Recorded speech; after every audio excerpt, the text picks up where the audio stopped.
Viete, ako vyzerá turecká realita dnešných dní? Ako v Holandsku? Aj keď to tak možno niekedy na prvý pohľad nevyzerá. Tí, ktorí tam však boli s nami, v Zhode tvrdia. Turecko urobilo pomerne veľký pokrok, čo sa týka vývoja v cestovnom ruchu. Niekedy stačí totiž letný pohľad na jeden zo záchodov v tamojších hoteloch a človeka pri pomyslení na slovenskú realitu prejde smiech.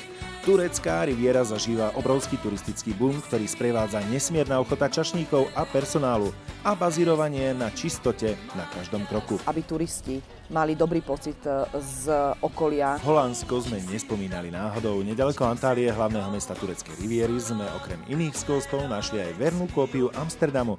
Prirodzene aj s veterným mlynom. Naša belgická sprievodkyňa Edita nám prezradila, že práve Holanďania sú tu najčastejšími hostiami.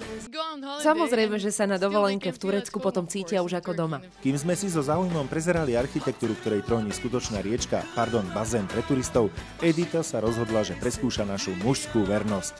No a vzadu mám pre vás malé prekvapenie. A tak sme sa ocitli v pravej amsterdamskej uličke lásky.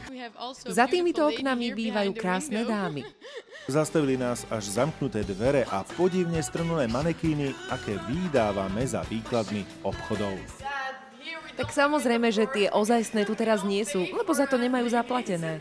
Mierne frustrovaní ideme ďalej. Turecká riviera dnešných dní má však pre nás ešte nejedno prekvapenie. Nie je vraj lepších obchodníkov, ako sú tí z Orientu. Vysvetlenie možno hľadať aj za slovami nášho sprievodcu Onura, ktorý tvrdí, že oni v Turecku majú krízu stále.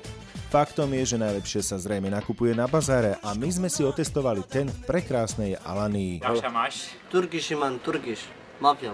Ak vstúpite do obchodu, rátajte s tým, že sa tam zdržíte aj 3/4 hodiny. Je to organické, antibakteriálne, môžete s tým robiť čo chcete a nič sa tomu nestane. Na rozdiel od našich tvrdohlavcov vám však Turci vedia zľaviť často až o 2/3 ceny. Vaša posledná šanca. Rozumiete? Jediná posledná šanca. Zjednávanie je vlastne vecou hry, i keď my sme na to ako Slováci není zvyknutí. Potvrdilo sa to aj pri návšteve zlatníckeho salónu v slnečnej Antálii, kde kupcovi v oddelenom salóniku servírujú pravú tureckú kávu. Kým sme čakali na ostatných, dozvedeli sme sa niečo o jej príprave, ale najmä ako ju v duchu otomanských tradícií piť. Urobil som mu cenu 70 eur za oba, predtým bol každý po 80. Ak sa vám predsa len tento spôsob predaja nepozdáva, sú tu ešte kamenné obchody za pevné ceny a minimálne v prípade elektroniky, ako u nás. Bezpečnostnej kontrole pri vchode sa však asi nevyhnete. Sme opatrní a myslíme na všetko.